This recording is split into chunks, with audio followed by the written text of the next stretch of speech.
Bismillahirrahmanirrahim. Assalamualaikum warahmatullahi wabarakatuh.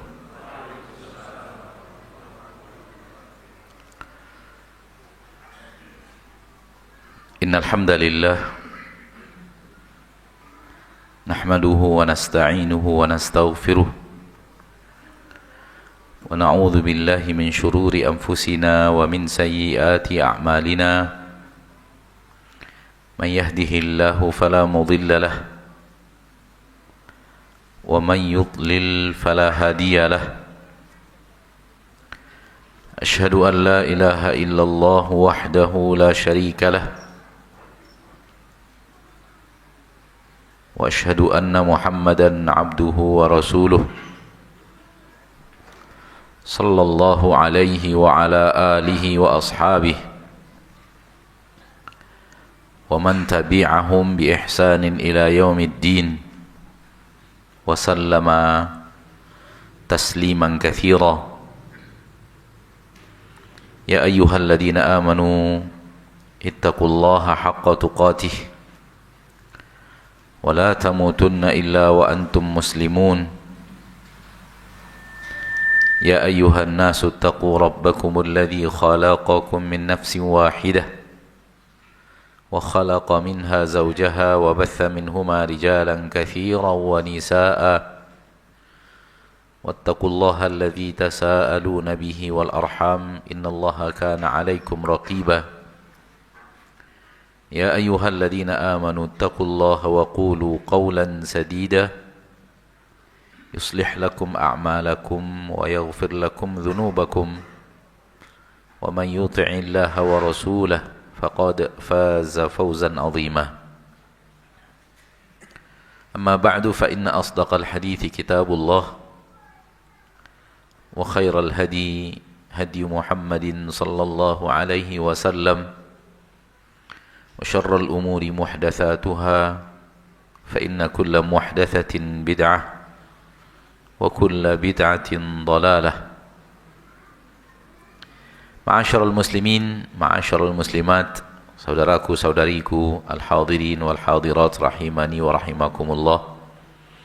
Mari kita bersyukur kepada Allah tabaraka wa taala, Rabb yang Maha Pengasih lagi Maha Penyayang, Ar-Rahman Ar-Rahim, yang telah memberikan kepada kita rahmat dan nikmat yang sangat teramat banyak. Saking banyaknya Allah memastikan bahwa kita tidak akan sanggup untuk menghitung nikmat-nikmat yang Allah berikan kepada kita. Namun dalam kenyataan kehidupan, terkadang nikmat yang Allah berikan kepada kita, kita gunakan untuk hal yang tidak Allah ridhoi. Nikmat yang Allah berikan kepada kita justru kita gunakan untuk hal yang sifatnya terlarang dan maksiat. Namun Allah Maha Pengasih lagi Maha Penyayang, dengan kasih sayangnya yang tiada tara dan terhingga, tidak serta-merta memutuskan curahan nikmat dikarenakan kita telah menggunakannya untuk hal yang tidak Dia ridhoi. Allah tidak memutus nikmat mata, walaupun terkadang mata itu kita gunakan untuk maksiat. Allah tidak menghentikan nikmat pendengaran, walau terkadang telinga itu digunakan untuk mendengar hal yang tidak Allah ridhoi. Allah tidak menghentikan nikmat lisan dan bibir untuk berbicara, walau terkadang kita gunakan lisan dan bibir itu untuk mengucapkan kata-kata yang Allah tidak ridho. Allah tidak menghentikan nikmat kaki, walau terkadang dilangkahkan ke tempat-tempat maksiat. Yang demikian itu karena Allah tabaraka wa ta'ala sempurna dalam kasih dan sayangnya. Kalau Allah mau, Allah pasti bisa. fa'alul lima yurid. Allah tabaraka wa ta'ala Rabb yang maha mampu mengerjakan apapun yang ia inginkan. Tak ada Allah yang tak bisa.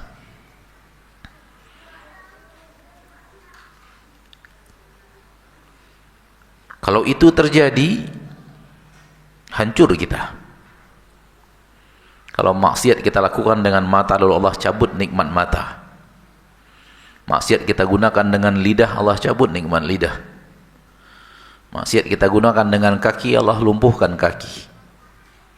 Sekali lagi kita katakan, Allah bisa kalau ia ingin melakukannya.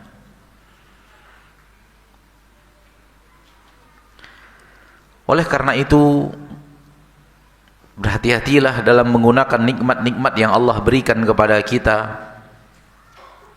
agar benar-benar kita jaga nikmat tersebut digunakan untuk hal yang diridhoi oleh Allah, dan itu dia syukur yang sebenarnya. Bukan hanya ucapan alhamdulillah kemudian nikmat itu digunakan untuk maksiat.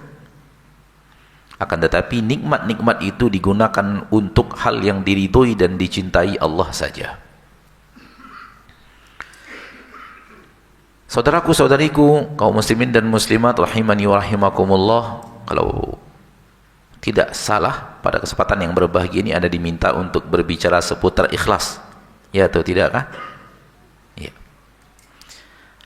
Ikhlas penting bagi setiap orang yang punya di hatinya keinginan yang sangat kuat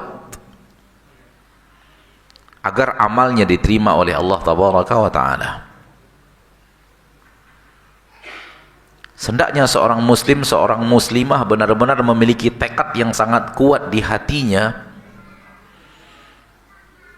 supaya bagaimana caranya supaya amalnya menjadi amal yang diterima. Muslimin dan muslimat rahimani wa rahimakumullah, tidak semua amal manusia diterima oleh Allah, tidak semua.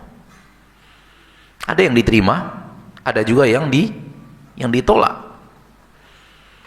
Lihat anak Adam alaihi salam, kedua-duanya memberikan sesembahan. Satunya diterima, satunya ditolak. Maka tidak semua yang dilakukan oleh hamba akan diterima oleh Allah tabaraka wa ta'ala. Sebahagiannya diterima, sebahagiannya ditolak. Kalau kita faham akan poin ini, maka seharusnya kita berusaha bagaimana caranya agar amal saya ini menjadi amal yang diterima oleh Allah. Suatu hal yang nyata dalam akidah, namun terkadang sebagian kaum muslimin lupa akan itu. Amal yang tidak diterima itu tidak akan diletakkan di timbangan amal saleh di akhirat. Amal yang tidak diterima itu tidak akan diletakkan di timbangan amal saleh di akhirat, karena dia tidak diterima. Dia tidak akan menjadi pemberat timbangan amal saleh karena dia tidak diterima oleh Allah.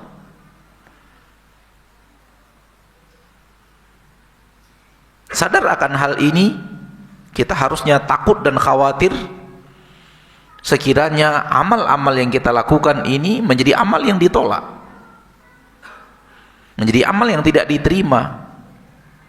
Harapan-harapannya sudah banyak amal, ternyata nihil. Amilatun nasibah tasla naran hamiyah, dalam surat Al-Ghasyiyah. Telah banyak beramal, telah bertungkus lumus, tapi tetap masuk neraka. Kenapa? Tidak diterima. Amalnya yang banyak, tungkus lumus yang banyak itu tidak diterima.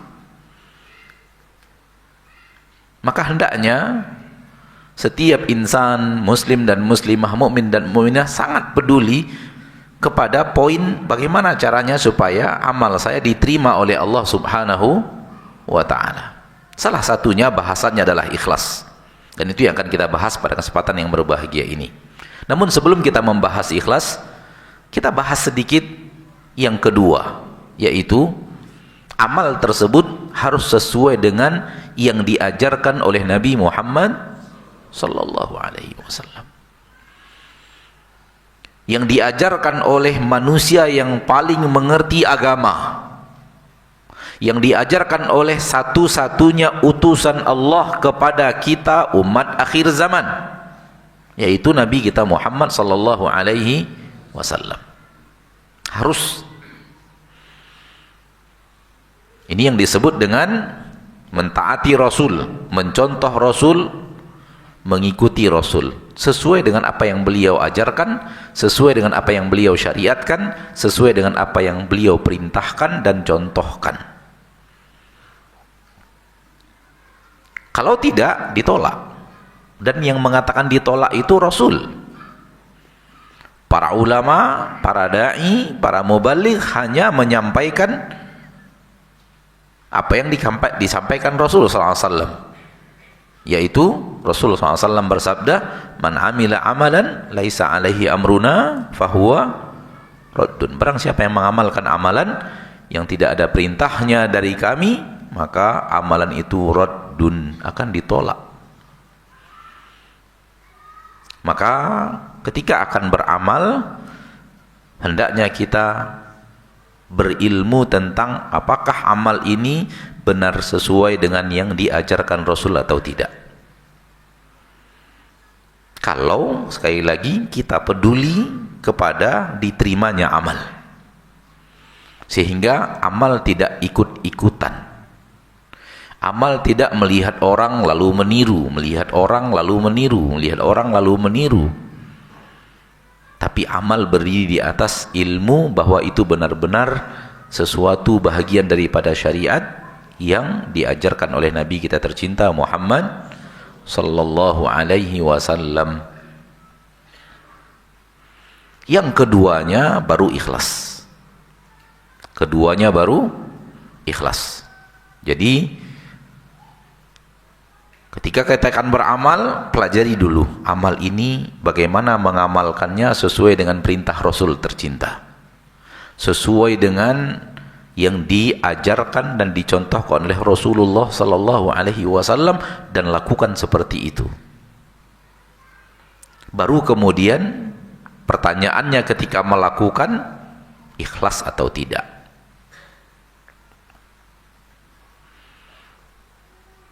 Dalam bahasa redaksi kalimat ana katakan sebuah amal itu akan diterima kalau benar cara mengerjakannya dan benar niat mengerjakannya. Dua-duanya harus benar. Salah satunya tidak benar, tidak diterima. Benar dalam amalannya dengan mengikuti Rasul tercinta, benar di dalam niatnya dengan ikhlas. Bapak dan Ibu yang dimuliakan Allah, sekiranya ada orang sholat subuh 4 rakaat, diterima atau tidak? Tidak akan diterima. Bagaimana kalau dengan orang sholat isya 8 rakaat, diterima atau tidak? Tidak diterima. Kenapa? Tak begitu Rasul mencontohkan.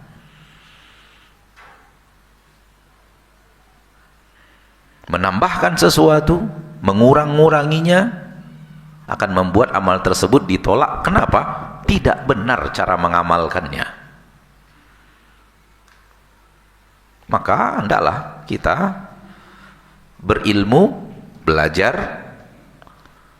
Ketika kita akan mengamalkan sebuah ibadah dan ketaatan, belajar bagaimana pengamalan ini sesuai dengan yang diajarkan dan diperintahkan dan dicontohkan oleh Nabi SAW dan diamalkan oleh para sahabat ridwanullahi alaihi majma'in ketika mereka hidup bersama Rasulullah sallallahu alaihi wasallam. Ini bahasan pertama, kita harus masuk ke dalamnya walau tidak panjang. Baru yang kedua bahasan kita sekarang, kalau sudah yakin kita dengan ilmu yang kita pelajari bahwa ini sudah sesuai dengan apa yang diajarkan Rasul, baru kemudian yang kedua, lakukan dengan ikhlas. Lakukan dengan ikhlas. ketika para sahabat ridwanullahi alaihim ajma'in hijrah dari Mekah menuju Madinah. Ketika para sahabat radhiyallahu anhum hijrah dari Mekah menuju Madinah, dalam kisah sejarah Nabi SAW, sirah nabawiyah yang sangat masyhur, para sahabat meninggalkan kampung halaman mereka Mekah, diperintahkan Allah untuk hijrah ke kota Madinah. Kata Nabi SAW, barang siapa yang hijrahnya untuk Allah dan Rasulnya, berarti ikhlas. Barang siapa yang hijrahnya untuk dunia, berarti tidak ikhlas. Barang siapa yang hijrahnya untuk wanita yang akan dia nikahi, berarti tidak ikhlas, tidak akan diterima oleh Allah Tabaraka wa Ta'ala, karena hijrahnya sudah benar. Dalam arti kata, amalnya sudah benar. Yang salah di mananya? Di niat. Niatnya tidak ikhlas kepada Allah Rabbul Izzati wal Jalalah, sehingga tidak diterima oleh Allah Tabaraka wa Ta'ala. Allah berfirman dalam hadis qudsi, diriwayatkan oleh Imam Muslim, ana aghna syuraka'i 'anis syirk. Aku zat yang paling tidak mau disekutukan, paling anti sekutu. Allah maunya, inginnya ia ditunggalkan. Qul huwallahu ahad. Menjadikan Allah ahad, itu dia ikhlas. Ketika ada sekutu bagi Allah, tidak lagi hijrahnya untuk Allah dan Rasulnya, tapi sudah untuk dunia, berarti sudah ada sekutu di dalam niat. Ada selain Allah yang dicari. Ada sesuatu yang mengotori niat ikhlas kepada Allah Tabaraka wa Ta'ala, maka telah terjadi penyekutuan di dalam niat. Itu dia tidak ikhlas.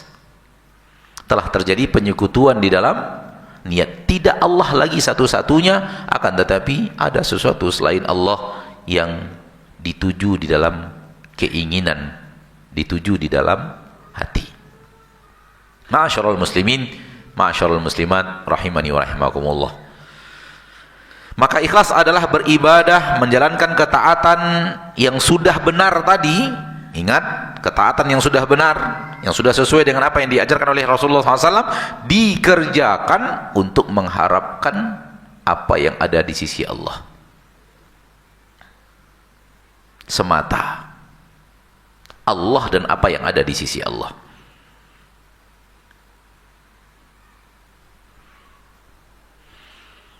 Sebagian orang mengatakan mengharapkan ridho Allah, ya itu ikhlas. Mengharapkan ampunan Allah, ya itu ikhlas. Mengharapkan Allah sayang kepada kita, ya itu ikhlas. Mengharapkan Allah Tabaraka wa Ta'ala memudahkan urusan kita, ya itu ikhlas. Mengharapkan Allah tidak murka kepada kita, ya itu ikhlas. Mengharapkan pahala dari Allah, ya itu ikhlas. Mengharapkan surga Allah untuk kita, ya itu ikhlas. Kenapa? Ikhlas itu adalah mengharapkan Allah dan apa yang ada di sisinya. Saya ingin beribadah kepada Allah Tabaraka wa Ta'ala, menjalankan ketaatan ini, katakanlah puasa A, puasa B, puasa Daud, puasa Senin dan Kamis. Saya ingin Allah Tabaraka wa Ta'ala meridhoi saya dan menenteramkan hati saya dalam kehidupan. Saya ingin Allah meridhoi dan Allah menenteramkan hati, berarti ikhlas.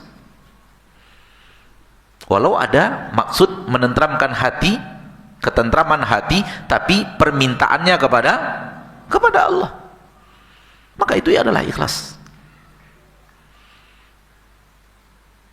Termasuk agar Allah hindarkan kita dari neraka. Karena yang mampu satu-satunya menghindarkan kita dari neraka hanyalah Allah. Rasulullah SAW tak mampu. Nabi kita Muhammad SAW tak mampu menghindarkan seseorang dari neraka.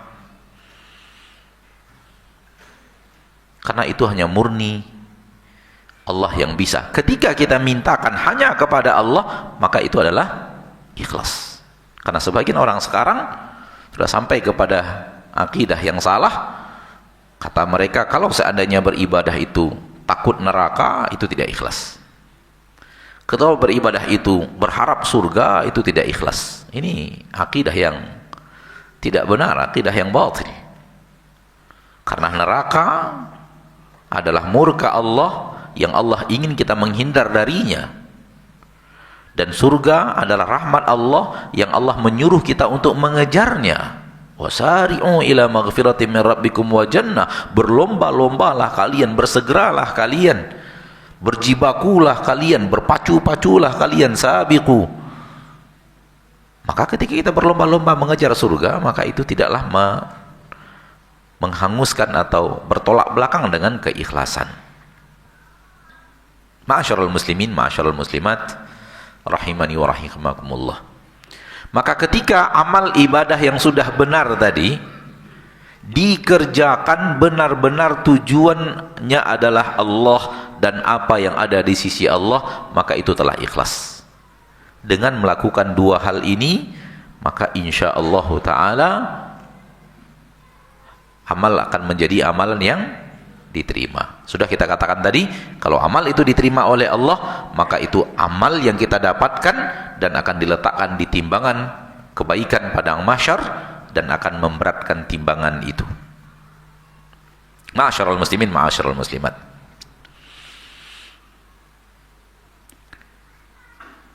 Agama Islam lebih mengedepankan benar dibanding banyak. Agama Islam lebih mengedepankan benar dibanding banyak. Dan ini apabila kita membaca syariat, membaca agama Allah, kita akan saksikan dalam aneka ragam bab.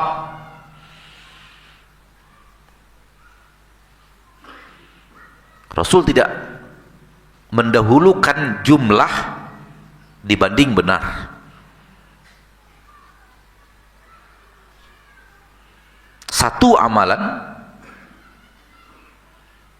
namun ikhlas lebih baik daripada amalan yang banyak bervariasi namun tidak ikhlas. Infak yang tidak seberapa namun ikhlas lebih baik dari infak yang sangat banyak namun tidak ikhlas. Kenapa? Karena agama Allah mendahulukan benar dibanding banyak. Namun apabila banyak tidak bertabrakan dengan benar, maka itu adalah kebaikan di atas kebaikan. Dia sudahlah benar dan banyak, sudahlah niatnya ikhlas dan banyak, tentu lebih baik daripada ikhlas dan sedikit. Namun bahasannya, perhatikan, bahasannya adalah bertabrakan antara benar dan banyak. Maka agama Allah menyuruh kita melakukan benar, bukan banyak. Ketika manusia beramal banyak, kadang-kadang syaitan datang dengan mengatakan asal ikhlas pasti diterima. Kita mengatakan asal benar dan ikhlas pasti diterima. Bukan hanya asal ikhlas saja, karena ada orang berada di atas amalan yang banyak yang salah dan dia ikhlas, dan ada orang melakukan yang haram dan dia ikhlas, bahkan yang dilakukan haram malah tapi dia ikhlas. Pinjam uang Pak 100 juta, nanti saya kembalikan 150 juta dengan ikhlas sepenuh hati, boleh nggak? Hah? Nggak boleh. Ikhlas loh, nggak boleh. Pinjam uang infak masjid dulu 100 juta, bulan depan saya ganti 200 juta, ikhlas, boleh atau tidak? Nggak boleh. Haram malah, dengan ikhlas tapi haram. Maka benar dan ikhlas baru akan diterima, tidak hanya sekedar ikhlas saja.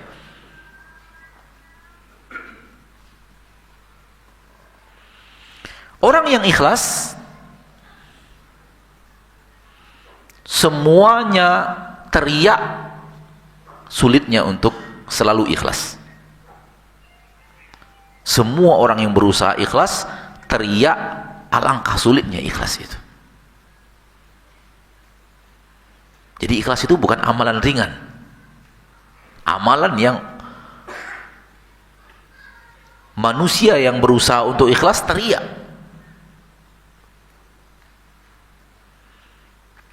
Karena sifat asli manusia suka dipuji. Sifat asli manusia suka dipuji. Dan itu bertabrakan dengan ikhlas. Itu lawannya ikhlas. Suka dipuji orang. Sehingga akhirnya ketika melakukan amalan, dilihat orang, ingin pujian orang tersebut. Ingin orang itu memperhatikan. Sehingga melihat amalan kita amalan baik, atau kita mendengarkan darinya pujian, baik langsung atau melalui orang lain. Bapak Ibu ini bayangkan sifat ingin dipuji itu, suka dipuji itu sifat permanen dalam diri kita. Dan sifat permanen itu Allah suruh ambil dan buang. Lalu ambil sifat ikhlas yang tidak permanen, tanamkan di dalam hati. Wow, alangkah sulitnya.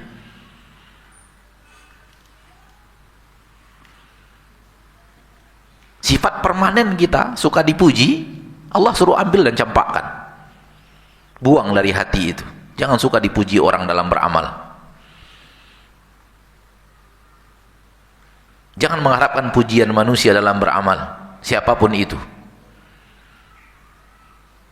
Lalu Allah suruh datangkan sifat yang dia tidak permanen untuk diletakkan di dalam hati bernama ikhlas. Maka perjuangan mengikis sifat permanen di hati dan mendatangkan sifat yang tidak permanen, alangkah sulitnya. Oleh karena itu para ulama mengatakan berat untuk ikhlas itu. Dan yang paling terkenal masyhur perkataan Imam Sufyan Ats-Tsauri rahimahullahu rahmatan wasi'ah. Seorang ulama ahli hadis, ahli ilmu, ahli fikih, ahli syariat. Beliau mengatakan dalam perkataan beliau yang sangat masyhur, ma'alajtu syai'an asyadda alayya min niyati. Aku tidak pernah membenahi sesuatu yang lebih berat daripada membenahi niat. Fa innaha tataqallabu 'alaiha, karena niatku itu berubah-ubah. Niatku itu berubah-ubah. Kalau ini teriakan seorang ahli ilmu, apa yang beliau rasakan ketika mencoba untuk berusaha untuk selalu ikhlas, ternyata beliau mengatakan sulit sekali melakukan itu. Karena ternyata dia berubah-ubah. Ikhlas. Ada lagi yang menyeretnya tidak ikhlas. Ada lagi yang menyeretnya untuk tidak ikhlas. Ikhlas. Ada lagi yang menyeretnya untuk tidak ikhlas. Berubah-ubah. Dan semua orang yang berjuang untuk berusaha ikhlas pasti merasakan itu.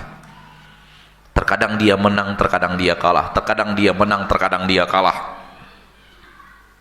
Ma'asyiral muslimin, ma'asyiral muslimat, rahimani wa rahimakumullah. Kalau itu untuk orang yang berjuang ikhlas, merasakan berat dan merasakan bahwa terkadang ikhlas itu kalah dengan ingin pujian, ingin dilihat orang, ingin mendengarkan pujian dari orang. Lalu apa nasib orang yang tidak berjuang untuk ikhlas? Dia akan hanyut dalam sifat permanennya ingin dipuji. Dia akan hanyut dengan sifat permanen jiwanya ingin orang berbicara tentangnya yang baik-baik, orang melihat dari dirinya yang lebih daripada yang lain. Sehingga dia pertontonkan amalnya kepada manusia. Oleh karena itu seluruh para ahli ilmu mengatakan salah satu cara mendidik jiwa untuk ikhlas, rajin beribadah di saat kita sedang sendiri. Itu cara mendidik jiwa yang sangat hebat untuk ikhlas. Rajinkan beribadah di saat kita sedang sendiri, dalam makna tak ada orang lain di samping kita. Karena sebenarnya sendiri dalam akidah tidak ada. Di dalam akidah kita tidak pernah sendiri. Allah melihat, malaikat menyaksikan, malaikat menulis, ada malaikat di kiri dan kanan, ada malaikat di depan dan di belakang. Maka kita sebenarnya tidak pernah sendiri. Dalam ilmu akidah kita tidak pernah sendiri. Allah senantiasa melihat, malaikat senantiasa mencatat. Namun maksud sendiri adalah ketika kita sendiri tak ada manusia lain di samping kita. Ketika kita sudah sendiri, itu gampang ikhlas. Kenapa gampang ikhlas? Karena mau mempertontonkan amal kepada siapa? Mau mendapatkan pujian siapa? Kalau antum sholat tahajud seorang diri di rumah, istri lagi tidak ada, anak-anak lagi tidak ada, atau istri lagi di kamar, antum sholat sendirian di ruang tamu misalnya, maka tidak ada orang yang antum inginkan pamer amal kepadanya. Masa sih mau riak kepada jendela? Masa sih mau riak kepada kursi dan bangku, meja gitu kan? Nggak mungkin. Ketika tidak ada manusia siapapun di samping kita, kita beramal, itu gampang untuk ikhlas. Rajin mendidik itu. Perlahan tapi pasti, berusahalah untuk membawa niat yang seperti itu walau amalnya di depan orang. Saya ulangi. Ketika kita beramal sendirian, gampang ikhlasnya. Karena tak ada orang. Tak ada apa? Tak ada orang. Kita tidak berharap pujian siapapun, kita tidak berharap dilihat oleh siapapun, kita tidak berharap ada orang yang menyaksikan amal kita untuk kita perindah amal itu karena dia melihat, karena dia menyaksikan. Nggak ada. Benar-benar untuk Allah. Karena tak ada manusia di sekitar kita, dan hal yang mustahil kalau kita mempertontonkannya kepada yang tadi Anda katakan, kepada pintu, kepada dinding, kepada lantai, itu hal yang tidak mungkin. Hal yang tidak pernah dilakukan oleh manusia sejauh yang Anda tahu. Taib. Kalau kita beramal sendiri, gampang ikhlas. Hadirlah pada saat itu sebuah amalan tahajud, benar atau tidak? Secara konsep syariat amalan benar tahajud, bukan amalan bid'ah, maka kita jatuhnya sudah benar. Ikhlasnya gampang hadir di saat sendiri. Taib. Kalau kita sudah berlatih beramal sendiri, tak ada orang lain, kita bisa menakar tuh keadaan hati kita seperti apa ketika itu. Terasa bahwa kita benar-benar beramal hanya karena Allah. Karena tak ada lagi yang kita harapkan dari apapun dan siapapun.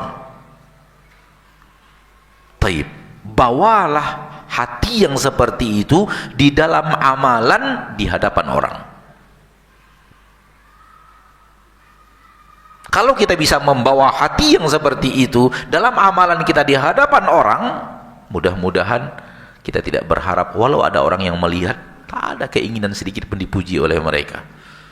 Tak ada keinginan sedikit pun untuk memperbaiki amal agar mereka melihat amal itu baik, amal itu Masya Allah, amal itu tumakninahnya luar biasa, bacaannya luar biasa bagus. Sudah masuk waktu kah?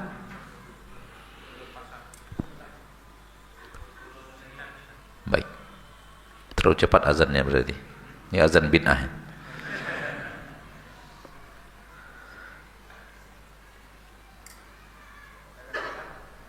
Gimana Pak?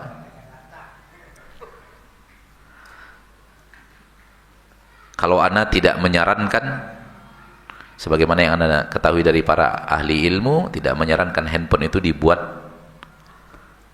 azannya, karena azan itu untuk memanggil orang sholat.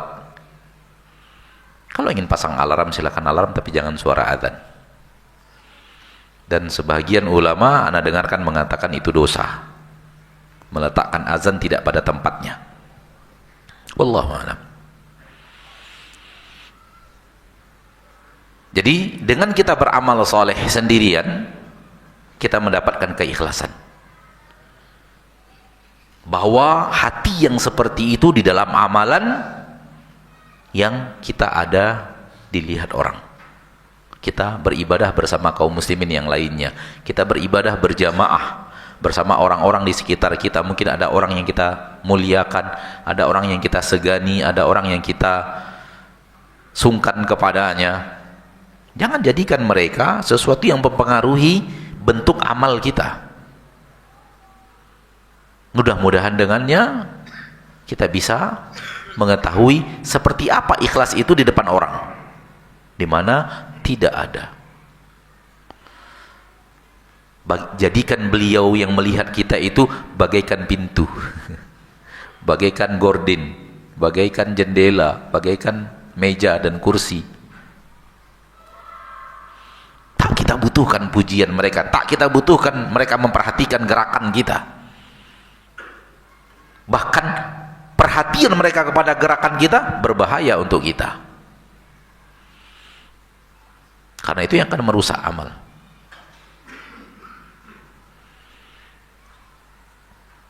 Belum lama ini ana ditanya dalam sebuah pertanyaan, dalam sebuah pengajian. Kemudian pertanyaan itu adalah, Ustadz, tadi Ustadz mengatakan ikhlas itu berat. Kok ana ketika beramal tak pernah merasakan beratnya ikhlas? Masya Allah. Ana mengatakan para ulama teriak. Yang membuatnya rumit dan sering berganti-ganti dan bertukar-tukar karena ikhlas itu amalan hati, bukan amalan anggota badan. Amalan anggota badan yang tadi, yang pertama, ikuti Rasul, gerakannya, kaifiatnya, waktunya, jumlahnya, sebabnya, ikuti Rasul. Itu amalan anggota badan.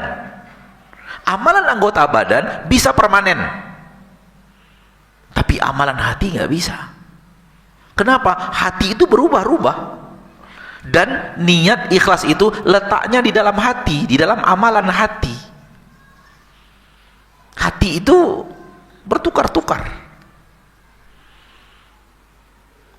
Kalau amalan anggota badan gampang.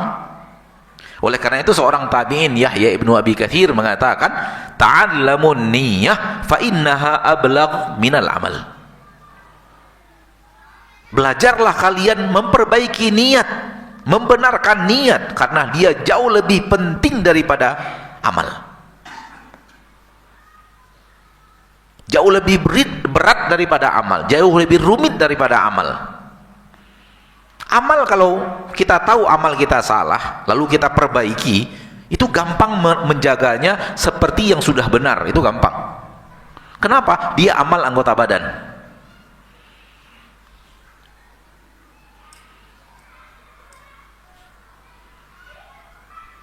Namun berbeda dengan hati. Hati itu berubah-ubah. Di situ letaknya niat.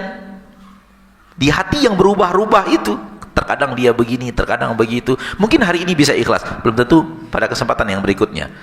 Mungkin ketika tidak ada mertua kita bisa ikhlas, belum tentu ketika ada mertua, apalagi calon mertua. Mungkin ketika tidak ada ustadz kita bisa ikhlas, namun ketika ada ustadz kita di sana, ketika ada orang yang kita harapkan sesuatu darinya, kita ingin mendekat kepadanya untuk mengharapkan sesuatu darinya, hati bisa berubah.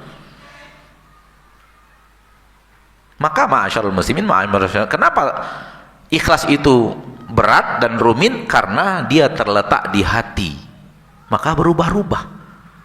Terkadang dapat, terkadang tidak, terkadang bisa ikhlas, terkadang tidak.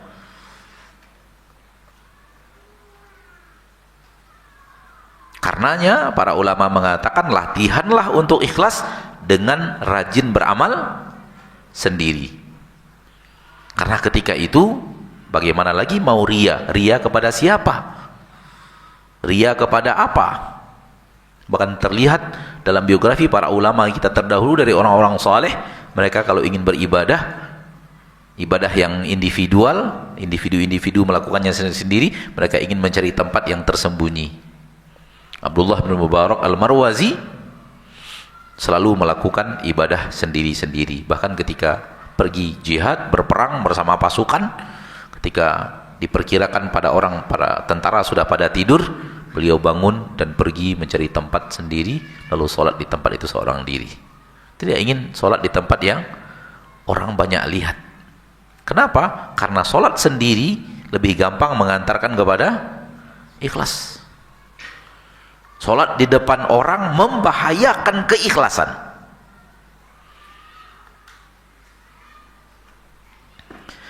Ma'asyiral muslimin, ma'asyiral muslimat, pujian manusia tidak akan menambahkan kepada kita ketaatan.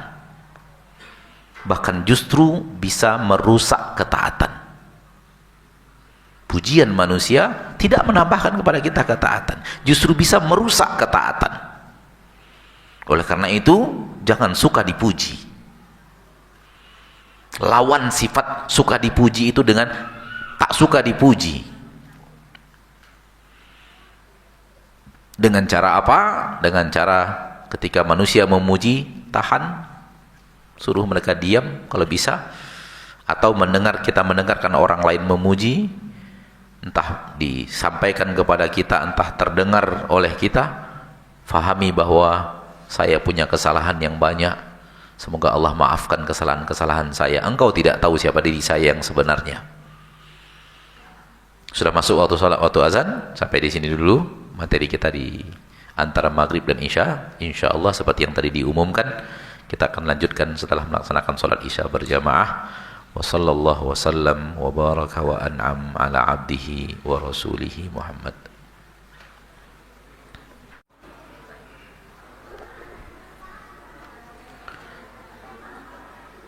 Alhamdulillahi rabbil alamin.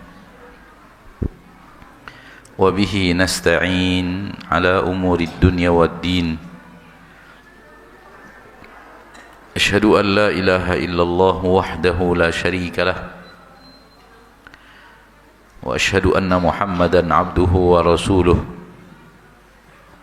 صلى الله عليه وعلى آله وأصحابه ومن تبعهم بإحسان إلى يوم الدين وبعد.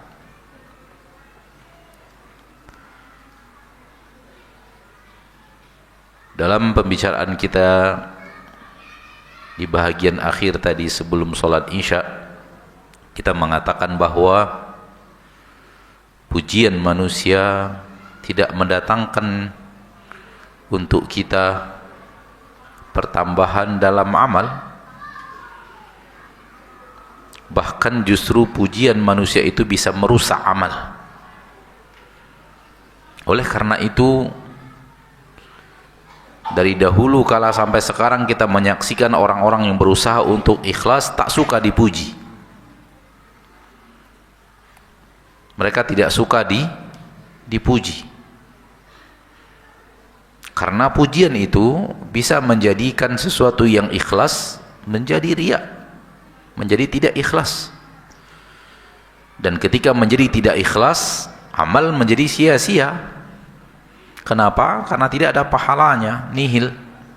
Di hadapan Allah tidak dianggap sebagai ketaatan karena tidak diterima.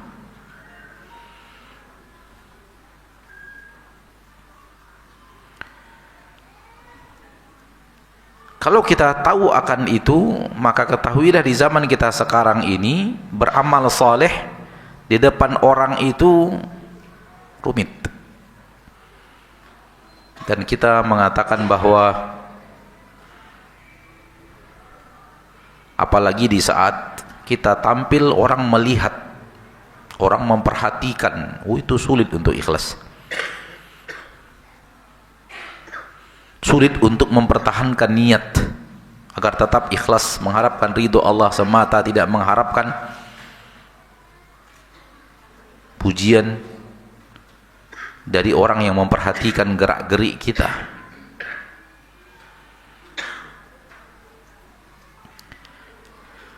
Manusia yang engkau inginkan pujian darinya belum tentu lebih mulia dari dirimu. Maka tidak ada gunanya mengharapkan pujian manusia. Karena boleh jadi kita lebih mulia daripada orang tersebut. Walau boleh jadi juga dia lebih mulia daripada kita. Namun belum tentu. Maka yang terbaik adalah mempertontonkan amalan kepada Allah dan berharap pujian dari Allah. Kalau mengharapkan pujian dari Allah, maka itu adalah keikhlasan. Allah yang memuji kita. Sebagaimana Allah memuji banyak hambanya di dalam Al-Quranul Karim. Di antara ciri-ciri keikhlasan, orang maksimal dalam ketaatan. Melakukan ketaatan itu tidak asal-asalan, tapi maksimal. Itu ciri di antara ciri keikhlasan.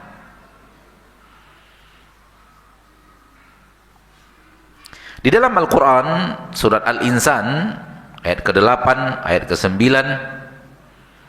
Allah Tabaraka wa Ta'ala berfirman tentang orang-orang yang ikhlas.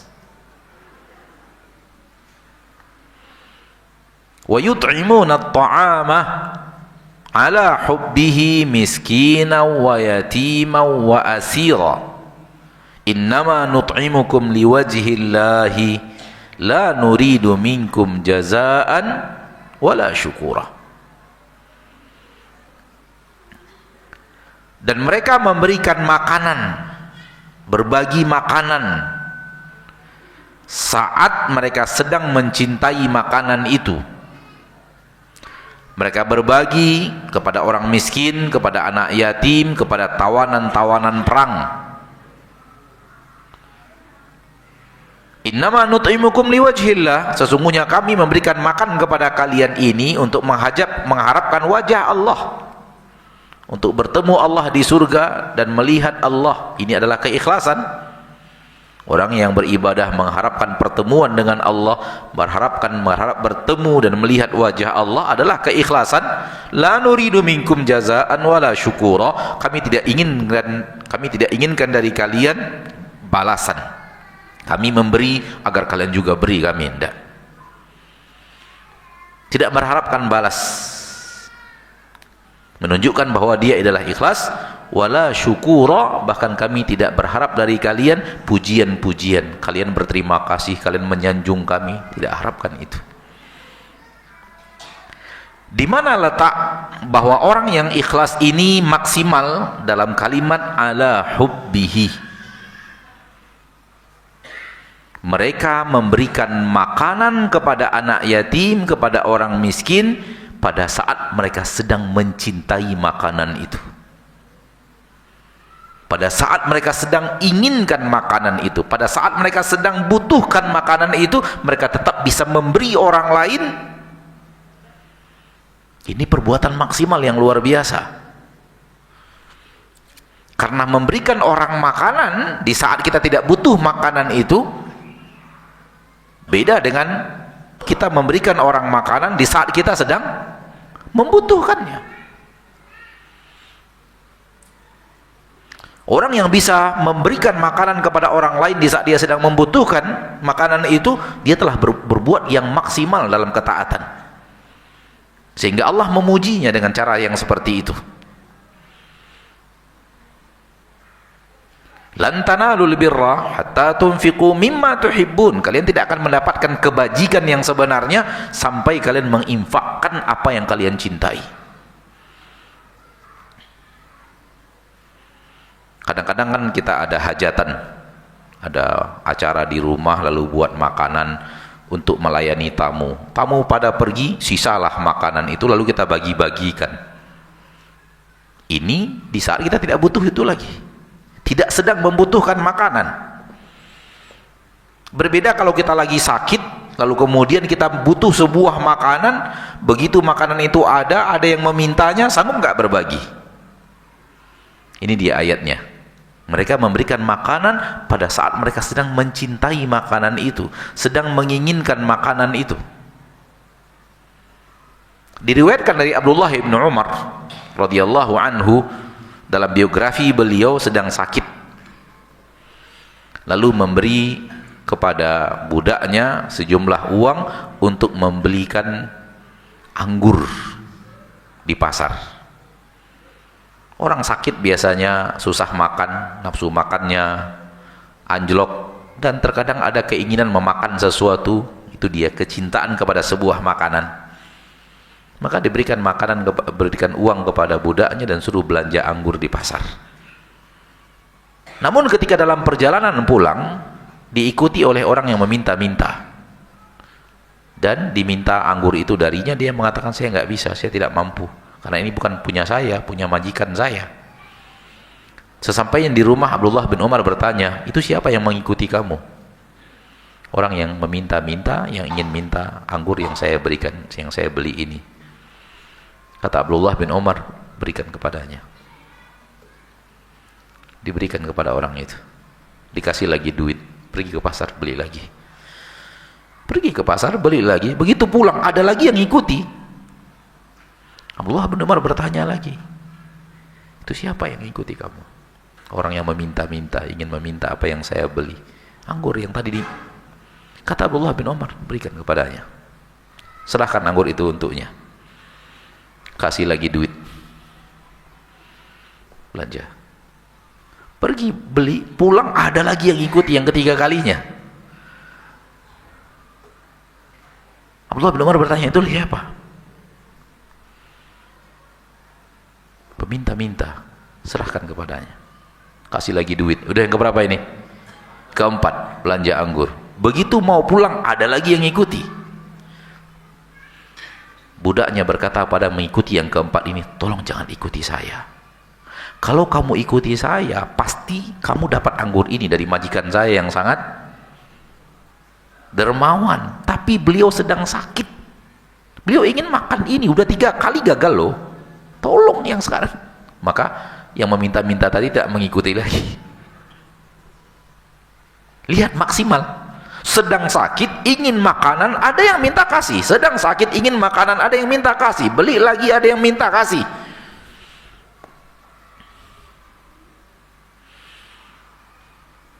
Maka lihat firman Allah di dalam Al-Quran, au it'amun fi yaumin dhi masqabah falaqtahamal aqabah wa ma adraka mal aqabah fakku raqabah au it'amun, atau memberikan makan kepada orang lain, namun bukan sembarang memberi makan, bukan sisa hajatan, bukan sisa acara reunian, bukan sisa syukuran, bukan, itu sisa yang kalau kita tidak kasih ke orang di rumah kita 2 hari jadi sampah. Tapi memberikan makanan, au it'amun fi yaumin dhi masghabah, memberi makan pada hari di mana kelaparan menyeluruh, orang pada kekurangan makanan langka, orang pada lapar, kita punya stok, bagi-bagi. Ini dia maksimal dalam ketaatan yang akan bisa dilakukan manakala sebuah hati melakukannya dengan ikhlas. Indikasi keikhlasan berbuat maksimal. Kami dulu waktu di pesantren kadang-kadang disuruh ngangkat batu bata, karena batu batanya 500 meter dari pesantren, jadi harus pergi ambil batu bata bawa ke pesantren, karena mobil pengangkut batu batanya, truknya nggak bisa masuk. Batas terakhir sekitar 500 meter dari pesantren, akhirnya batu bata diturunkan di situ. Sore-sore habis sholat asar biasanya kita kerja ngangkut batu bata. Ada kawan-kawan ngambil satu di kanan, satu di kiri, jalan santai dia. Tanya, kamu angkat batu bata? Iya nih. Kok cuma 2? Jawabannya apa? Yang penting ikhlas. Pengalaman saya dulu waktu di pesantren bersama kawan-kawan, yang penting ikhlas. Betul kita katakan tadi bahwa benar dan banyak apabila bertabrakan, maka Islam lebih mendahulukan yang benar, yaitu ikhlas. Tapi tak begini prakteknya.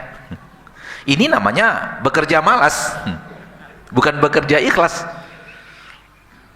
Ya tahulah kita berapa batu bata kan, ambil satu di kanan, satu di kiri, lalu dia berjalan santai gitu. Kalau kita angkat taruh di sini atau taruh di sini, ada beberapa batu kita susun-susun. Memaksimalkan. Kita angkat kayu besar. Kita hanya bisa 1 berdua, namun sebagian kawan-kawan yang semangat itu sendirian. Anda masih ingat?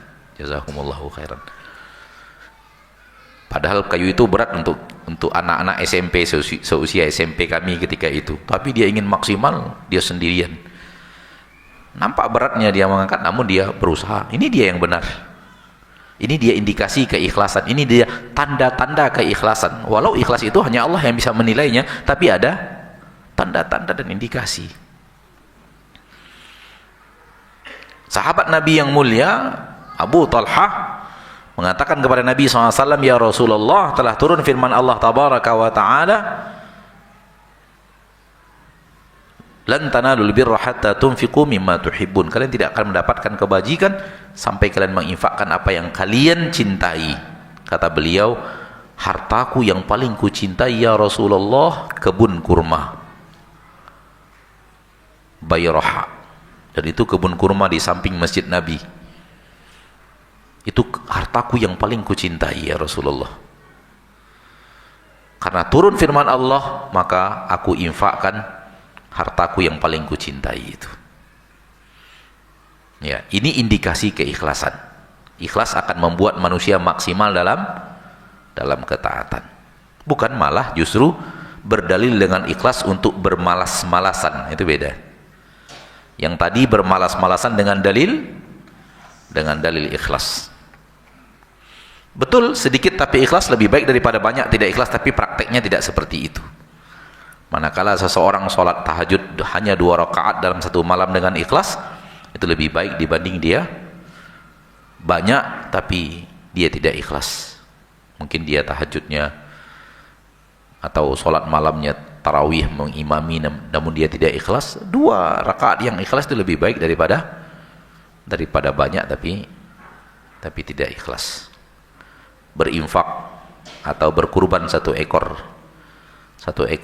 kambing tapi ikhlas, itu lebih baik daripada berinfak dengan sekian ratus ekor sapi namun tidak ikhlas. Dulu pernah di Indonesia ini ada kejadian, kalau antum masih ingat, ada yang mau berkurban dengan 1 miliar semuanya untuk hewan kurban disembelih.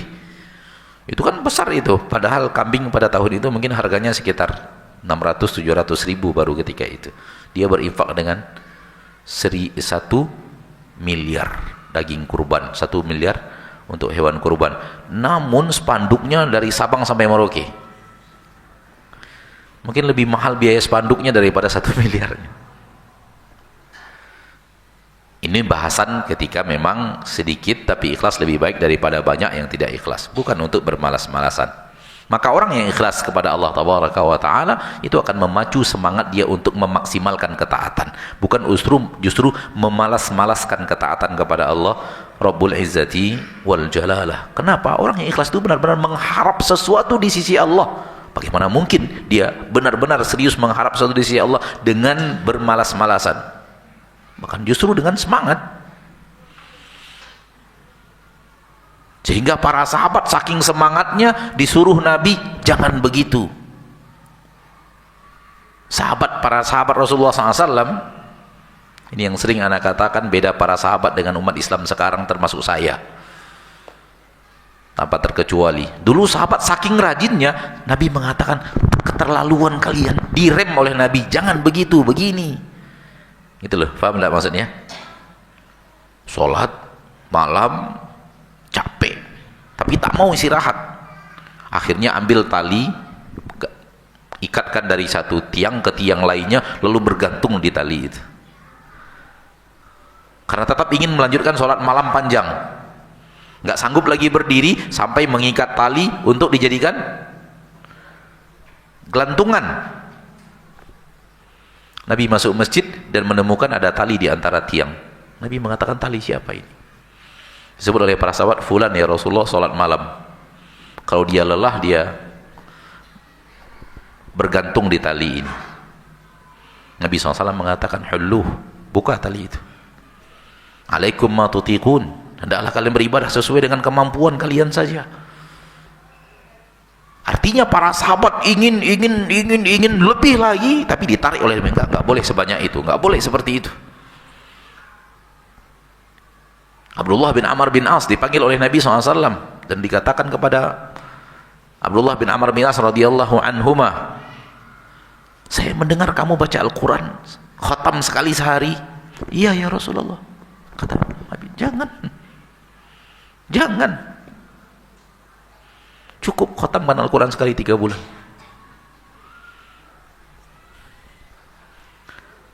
Kata Abdullah bin Amr, ya Rasulullah, saya mampu lebih daripada itu. Ya sudah, khatamkan sekali dalam sebulan. Ya Rasulullah, saya mampu lebih daripada itu. Ya sudah, khatamkan sekali dalam 10 hari. Ya Rasulullah, saya mampu lebih daripada itu. Sudah, khatamkan sekali dalam 3 hari. Tidak ada yang lebih daripada itu. Ini dia orang ikhlas. Ini contoh ikhlas itu membawa amal yang maksimal, sampai para sahabat dilarang oleh Nabi jangan sebegitunya gitu. Kalau kita sekarang kan negosiasinya minta kurang kan, bukan minta tambah.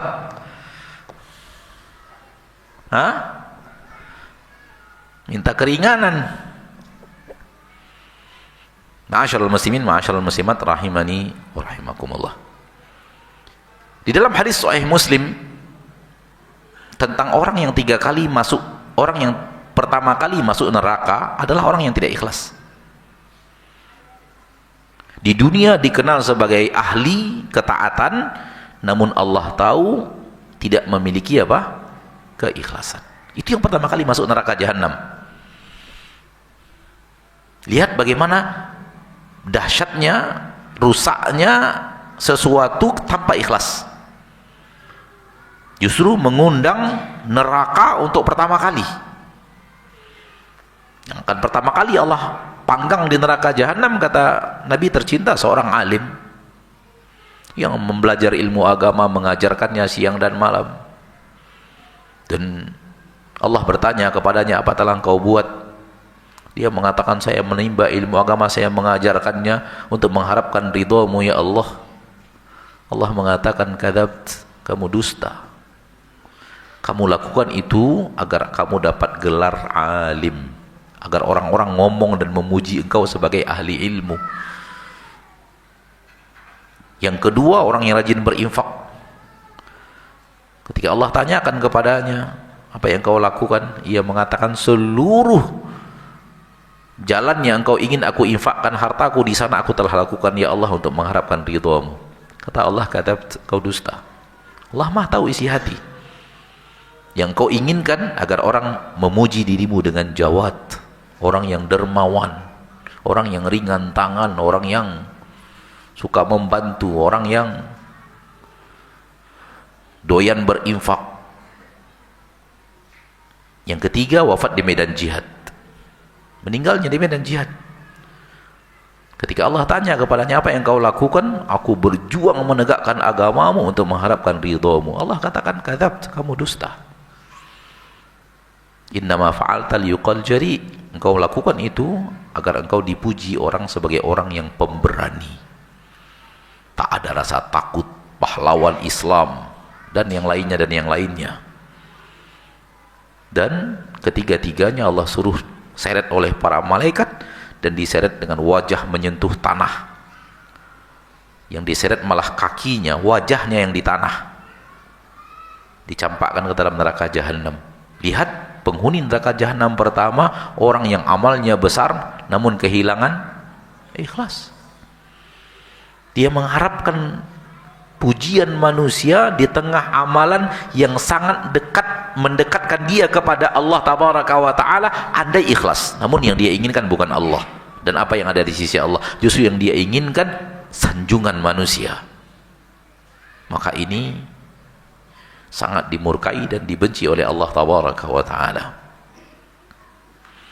Salah satu nasihat sebagian ulama yang kita dengarkan akan pentingnya ikhlas.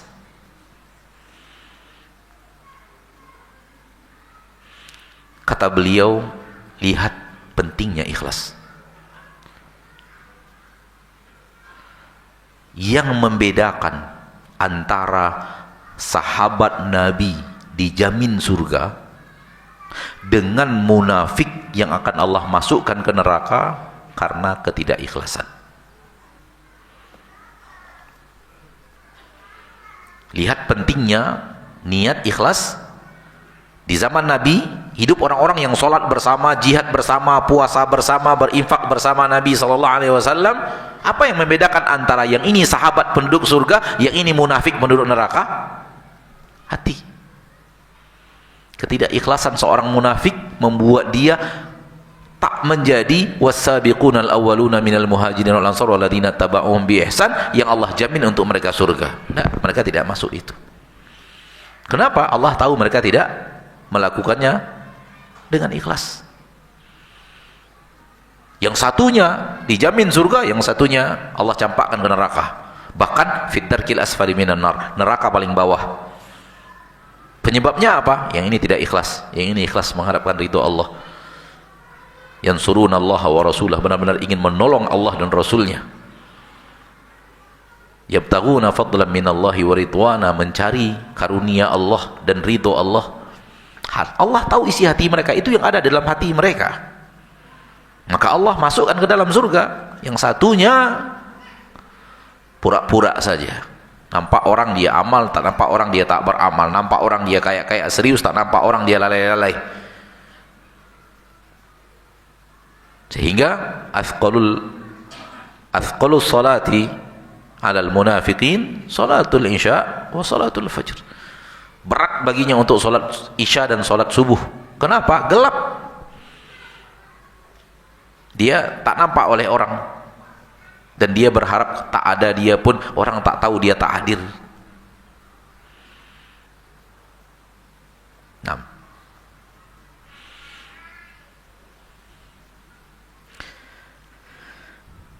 sedikit ikhlas itu bermanfaat, membentengi seorang dari neraka. Yang penting ikhlas. Tapi jangan difahami dengan makna bermalasan tadi. Maka tak ada yang boleh dilecehkan daripada amal soleh sekecil apapun. Rasulullah SAW bersabda, ittaqun nar walau bisyiqqi tamrah. Bentengi diri kalian dari neraka walaupun hanya berinfak setengah buah kurma. Buah kurma ini besarnya. Setengahnya, setengah. Berinfak dengan setengah buah kurma. Ini bukan bermalas-malasan maksudnya. Boleh jadi suatu saat kita hanya punya satu kurma dan kita berdua, ya sudah bagi dua. Bukan untuk bermalas-malasan maksudnya. Jangan sepelekan. Wah, kalau saya kasih setengah, apa sih manfaat setengah bagi orang itu? Jangan diremehkan. La tahqiranna minal ma'rufi syai'a. Jangan remehkan amal ma'ruf, amal yang dicintai Allah. Sedikit pun jangan diremehkan. Walau hanya berinfak setengah buah kurma. Kata Nabi, pembenteng dari neraka. Penghalang seseorang masuk neraka. Membentengi dirinya dari neraka Allah. Walau sedekahnya hanya sebelah buah kurma. Maka seluruh yang namanya Allah cintai, seluruh yang namanya ketaatan yang Allah ridhoi, seluruh yang namanya mendatangkan pahala, itu tak ada yang remeh sekecil apapun. Karena kalau dia diterima oleh Allah, dia akan menjadi kenikmatan di surga Allah untuk selama-lamanya. Walau hanya sebelah buah kurma. Namun menjadi ketaatan ikhlas, diterima di sisi Allah. Kalau diterima di sisi Allah, Allah wujudkan nikmat karena diterima di sisi Allah di surganya, dan nikmat di surga itu akan dinikmati khalidina fiha abada. Maka tak ada yang remeh daripada ketaatan. Satu langkah, dua langkah, satu kata, dua kata, senyuman, berinfak walau hanya sedikit. Jangan lihat sedikitnya. Nggak mungkin lah berinfak saya cuma 10.000 bisa apa? Nggak, infakkan 10.000, infakkan. Jangan takut, karena yang kecil itu apabila diterima oleh Allah, dia akan menjadi besar di akhirat. Karena kenikmatan di surga, mala ainun ra'at wala udhunun sami'at. Maka jangan remehkan ketaatan sekecil apapun, lakukan dengan ikhlas. Poin terakhir, perkataan Imam Ahmad. Imam Ahmad mengatakan, rasanya tak ada amalan yang saya lakukan dengan ikhlas. Di poin ini kita mengatakan orang yang ikhlas, salah satu indikasinya dia masih merasa belum ikhlas. Dia masih berasa belum ikhlas. Amalannya masih harus diperbaiki, niatnya masih harus dibenahi. Masih takut dia amalannya itu tidak ikhlas. Ini indikasi keikhlasan. Namun orang-orang yang mengiklankan saya ikhlas kok, nah itu hati-hati itu. Biarkan ikhlas Allah yang nilai, jangan iklankan ikhlas kita kepada manusia. Itu saya telah lakukan dengan ikhlas, itu saya telah bangun dengan ikhlas, itu telah saya, jangan diiklankan. Biarkan niat kita antara kita dengan Allah. Biarkan Allah yang menilai, biarkan Allah yang, kecuali kita pertontonkan amal, hati kita ikhlas dan kita berusaha orang lain ikut, harus dipertontonkan karena dilihat orang untuk diikuti, dan ini tidak bisa disembunyikan. Kalau disembunyikan orang jadi nggak lihat dan nggak ngikuti, ya kan? Kita ingin kita dicontoh, kita ingin kita diikuti orang, sehingga orang mengikut apa amalan yang sedang kita lakukan. Itu mau tidak mau harus ditampilkan, jaga keikhlasannya. Namun jangan dikowar-kowarkan, saya ikhlas kok, saya ikhlas kok, saya ikhlas kok. Tidak perlu. Karena soal ikhlas itu antara engkau dengan Rabbmu, bukan antara engkau dengan manusia. Kalau ikhlas antara engkau dengan Allah. Bukankah tadi ikhlas itu mengharapkan Allah dan apa yang ada di sisi Allah? Maka tak perlu untuk disampaikan. Bahkan khawatir untuk tidak ikhlas, khawatir untuk tidak ikhlas. Di dalam Al-Quran Allah berfirman, walladzina yu'tuna ma ataw wa qulubuhum wajilah. Orang-orang yang telah melakukan apa yang mereka lakukan, namun hati mereka takut. Melakukan apa yang mereka lakukan, namun mereka masih takut. Aisyah sampai bertanya, ya Rasulullah, apa maksudnya orang-orang yang telah mencuri, orang-orang yang telah berzina? Kata Nabi, enggak, wahai Ibnatus Siddiq, wahai putrinya Siddiq. Bukan itu, namun mereka yang telah sholat, mereka yang telah berpuasa, mereka yang telah bersedekah, namun masih takut tidak diterima. Ini amal yang luar biasa dan indikasi keikhlasan. Takut tidak ikhlas sehingga takut tidak diterima, takut tidak benar pengamalannya, takut tidak diterima. Akhirnya melahirkan semangat untuk menjaga benarnya amal dan menjaga benarnya ikhlas.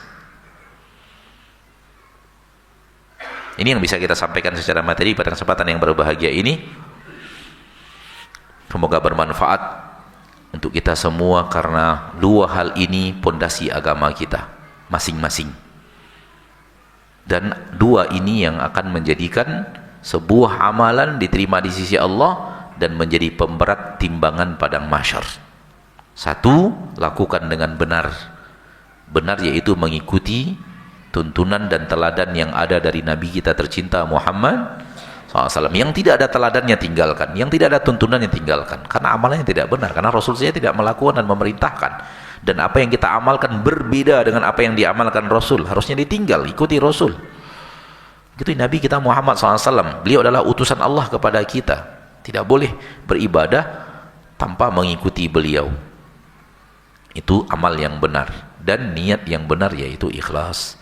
Kalau dua-duanya kita berusaha maksimal, maka yakinlah bahwa Allah Tabaraka wa Ta'ala akan memberikan kepada kita taufik untuk bisa menjalankannya.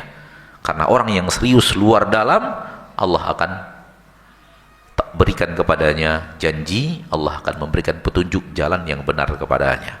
Walladzina jahadu fina lanahdiyannahum subulana wa innallaha lama'al muhsinin. Yang bersungguh-sungguh berusaha benar di dalam, benar di luar, benar zahir, benar batin. Tidak hanya luarnya hebat tapi dalamnya hancur. Tidak juga ikhlas luar biasa tapi amalnya salah.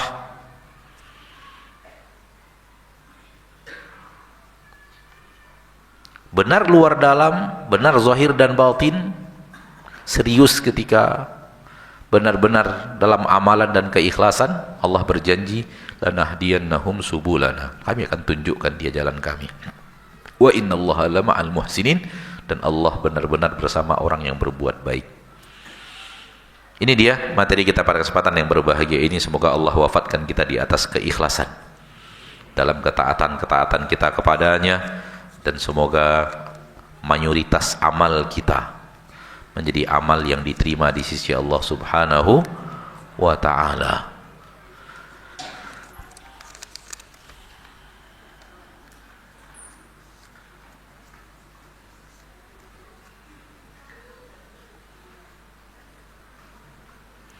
Ketika kita pergi ke masjid, ke majlis ta'lim, ikhlas karena Allah, tapi kita terbesit sedikit di dalam hati untuk syiar kepada saudara-saudara kita. Kalau syiar yang dimaksud adalah agar orang juga ikut, agar juga orang datang, agar juga orang terpanggil untuk kajian. Kalau itu yang dimaksud syiar, maka mirip dengan yang tadi. Mengamalkan amalan dengan ikhlas, berharap orang mengikuti, bukan pujian, bukan dibangga-banggakan. Kalau dibangga-banggakan, wah sekarang pengajian kita ramai, wah majelis taklim saya lebih ramai dari majelis taklim Anda. Ini panitia pengajian biasanya begitu. Oh, kalau di situ pengajian mah nggak ada orang, tapi kalau di kita pengajiannya masya Allah sampai keluar-luar orang hadir. Pengajian bukan untuk hal yang seperti itu, tidak untuk berbangga-bangga. Saya banyak pengikutnya, saya banyak orang yang memuji, bukan untuk itu. Namun kalau maksudnya adalah agar orang mengikuti, maksudnya adalah agar orang juga hadir pengajian, itu yang dimaksud dengan syiar, maka ini adalah amal saleh yang dipertontonkan, berharap orang lain ikut. Asal niatnya ikhlas, insya Allah baik.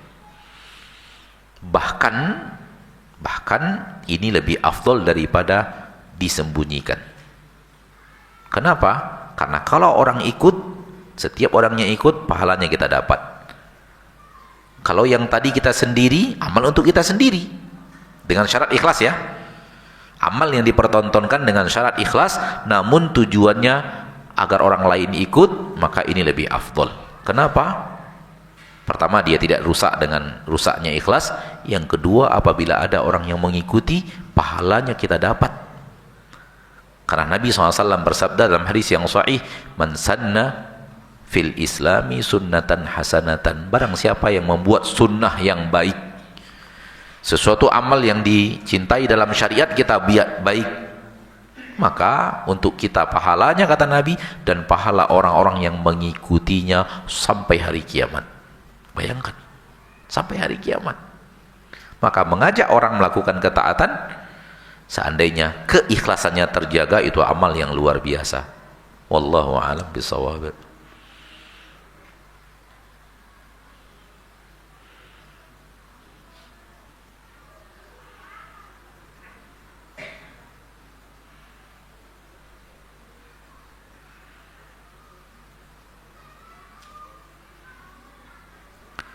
Ketika hidup di zaman seperti ini, umur berapakah yang dianjurkan untuk menikah?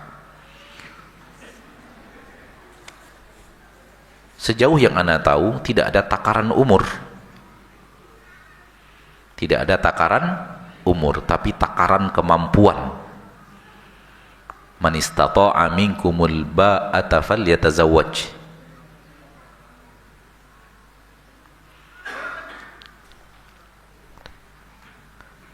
Barang siapa yang di antara kalian telah memiliki kemampuan, baik kemampuannya nafkah zahir atau nafkah batin, dengan kadarnya masing-masing, sesuai dengan keadaan masing-masing.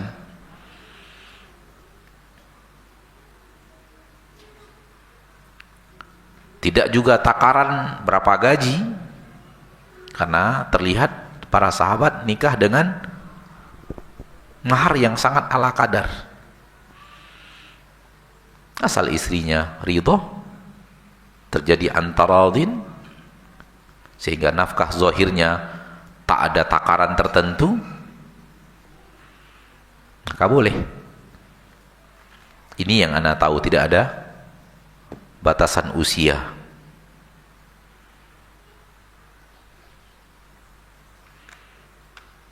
Jangan-jangan yang bertanya orang yang pengen nikah tapi dilarang orang tuanya karena usianya belum gitu, mungkin ya.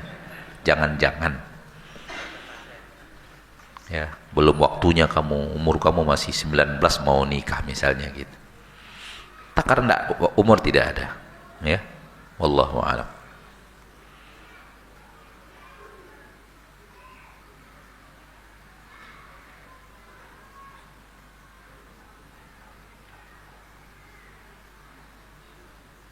Panjang kali pertanyaannya. Untuk baca aja anak habis waktu, mohon maaf ya. Panjang kali pertanyaannya, Pak. Iya. Ini pertanyaan ya, bukan surat.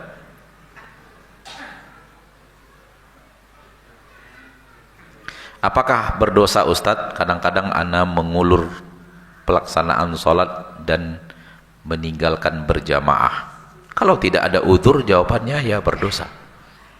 Kalau tidak ada uzur, Anda bukan musafir, Anda bukan sakit, Anda bukan orang yang tertidur, Anda juga tidak dalam kondisi terikat, Anda juga tidak dalam kondisi hujan deras, Anda juga tidak dalam kondisi menjaga orang yang sedang sakit, menjaga sesuatu yang tidak bisa ditinggalkan, lalu tanpa udzur itu Anda meninggalkan sholat berjamaah, maka berdosa. Kenapa? Karena pendapat yang paling kuat, laki-laki yang tidak ada udzur wajib baginya berjamaah. Sampai orang yang buta pun Rasul tidak izinkan sholat di rumah. Orang buta Rasul tidak izinkan sholat di rumah. Sampai orang yang buta pun minta izin dulu ke Rasulullah untuk ingin sholat di rumah, minta izin. Para ulama mengatakan ketika para sahabat yang buta Abdullah ibnu Ummi Maktum minta izin untuk sholat di rumah, menandakan para sahabat itu fahamnya harus di masjid. Kalau boleh untuk tidak di masjid, untuk apa minta izin? Kalau boleh tidak ke masjid, kenapa harus minta izin dulu ke Rasul untuk tidak ke masjid? Kan boleh. Karena tidak bolehlah, maka minta izin agar dibolehkan dengan alasan buta. Itu pun tak diizinkan. Itu pun tak diizinkan. Maka dua hal di sini menegaskan kewajiban laki-laki sholat berjamaah di masjid. Pertama, sahabat minta izin. Kedua, tak diizinkan. Walau ada alasan kuat, buta. Wallahu a'lam.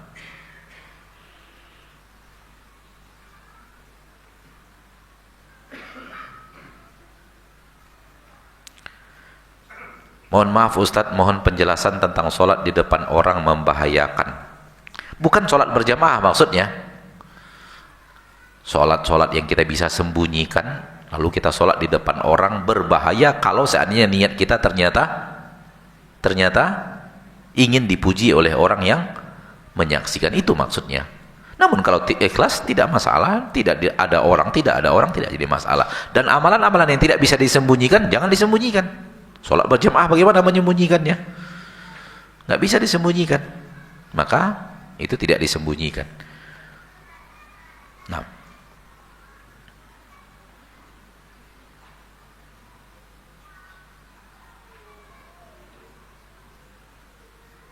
apakah niat itu boleh untuk dilafazkan? Karena pada dasarnya niat terletak di dalam hati. Orang mau maling pakai niat nggak? Orang mau membunuh pakai niat nggak? Pakai niat apa tidak? Kapan dia ucapkan? Sengaja saya berniat ingin membunuh nanti malam. Sengaja saya berniat nanti malam nyolong rumah si Anu. Nggak pernah dia ucapkan. Tetapi dia pasti maling pakai niat. Menunjukkan bahwa niat itu adalah maunya hati itu apa. Itulah dia niat. Tidak perlu harus diucapkan. Oh, tadi saya tidak mengucapkan sengaja saya maling rumah si Anu nanti malam, berarti saya maling tanpa niat dong. Nggak bisa begitu. Ya, maka niat itu adalah keinginan hati itu apa, bukan apa yang dilafazkan. Oleh karena itu tak ada dari Nabi kita tercinta SAW perintah untuk melafazkan niat-niat. Sebagian ulama mengatakan kecuali haji dan umroh. Sebagian ulama mengatakan seperti itu. Dinukilkan oleh Imam Ibnu Rajab di dalam kitab beliau. Sebagian ulama mengatakan tak ada niat yang perlu dilafazkan kecuali haji dan umroh. Karena ketika haji dan umroh harus mengucapkan labbaik Allahumma umratan, labbaik Allahumma hajjan. Dan itu pun dibantah oleh sebagian ulama lainnya, bahwa itu bukanlah niat. Niat tetap isi hati. Itu adalah lafaz yang harus diucapkan untuk masuk ibadah ihram. Dan ini yang lebih kuat, ini yang lebih sesuai dengan dalil-dalil yang ada semuanya, tanpa mencampakkan dalil yang lainnya atau mengkhususkan dalil yang lainnya. Itu bukan niat. Niat tetap apa yang ada di dalam hati. Namun itu adalah lafaz yang harus diucapkan untuk masuk ibadah umroh, untuk masuk ibadah haji. Dengan melafazkan labbaik Allahumma umratan, masuklah kita ke dalam ibadah haji. Mirip Allahu Akbar dalam sholat. Mirip apa? Allahu Akbar dalam, mau masuk sholat pakai apa? Allahu Akbar. Allahu Akbar itu adalah lafaz yang harus diucapkan masuk ke dalam ibadah sholat. Labbaik Allahumma umratan, lafaz yang harus diucapkan untuk masuk dalam ibadah umrah. Labbaik Allahumma hajjan adalah lafaz yang harus diucapkan untuk masuk ke dalam haji. Oleh karena itu, kalau salah lafaz, benar niat, sah. Dia pengen haji, namun lafaznya labbaik Allahumma umratan. Lafaz yang diucapkan apa? Umratan. Niatnya haji. Salah lafaz, niatnya benar, menunjukkan bahwa niat tetap letaknya di hati. Salah lafaz saja. Pengen berumroh tapi lafaznya labbaik Allahumma hajjan, sah.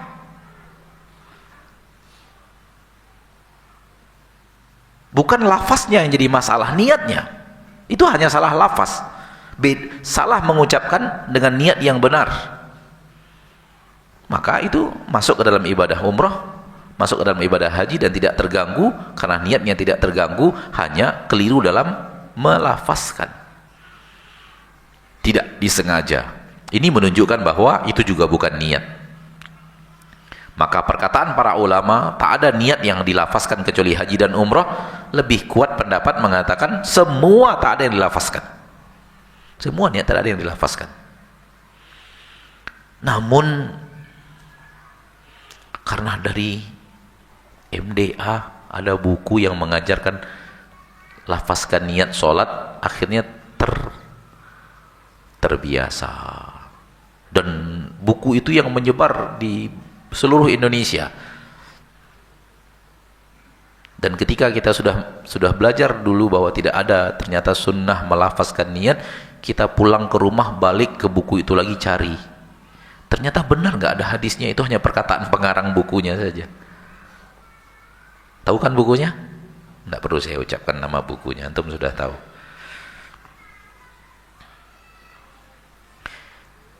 Ini dia yang bisa kita jawab pada kesempatan yang berbahagia ini. Ma'asyarul muslimin wa ma'asyarul muslimat, sampai di sini pertemuan kita di malam ini. Semoga Allah tabaraka wa taala menjadikan kita hamba-hamba yang senantiasa menjaga benarnya amal dan benarnya niat. Benarnya amal dengan mengikuti dan mencontoh sunnah Nabi kita Muhammad sallallahu alaihi wasallam, dan benarnya niat dengan ikhlas. Dua-duanya harus digabung, tak boleh dipisah. Satu hilang, rusak amal, tak diterima, apalagi dua-duanya rusak. Apalagi dua-duanya rusak. Dan kata Syekh Ibrahim Ar-Ruhaili, seluruh kesalahan manusia dalam beramal dalam agama ini boleh jadi salah di dalam niat atau salah di dalam mengikuti Rasul. Nggak ada yang lain. Nggak ada yang lain. Seluruh kesalahan yang terjadi dalam menjalankan syariat hanya kembalinya kepada dua. Ima salah dalam niat, ima salah di dalam mengikuti dan mencontoh nabinya, atau salah dua-duanya. Hanya dua saja. Kalau tidak salah dua-duanya, kalau tidak salah dalam salah satu, tak ada yang lain. Fahamlah kita bahwa kalau ingin benar-benar ingin diterima, maka dua ini harus kita hati-hati, karena dua ini inti daripada kesalahan semua yang salah dalam beragama. Kalau tidak salah dalam mengamalkan, kalau tidak salah dalam niat, atau salah kedua-duanya. Tak ada lagi yang selain itu. Semoga Allah berikan kepada kita kekuatan untuk mengalahkan ria, mengalahkan ingin dipuji, mengalahkan ingin dapat panggung, dapat nama, ingin menjadi tenar dan ternama, ingin dikenang manusia, namun ingin mendapatkan hal yang amalan-amalan yang diterima dan diikuti manusia. Amin ya rabbal alamin. Subhanakallahumma bihamdika asyhadu an la ilaha illa anta astaghfiruka wa atubu ilaik. Wassalamualaikum warahmatullahi wabarakatuh.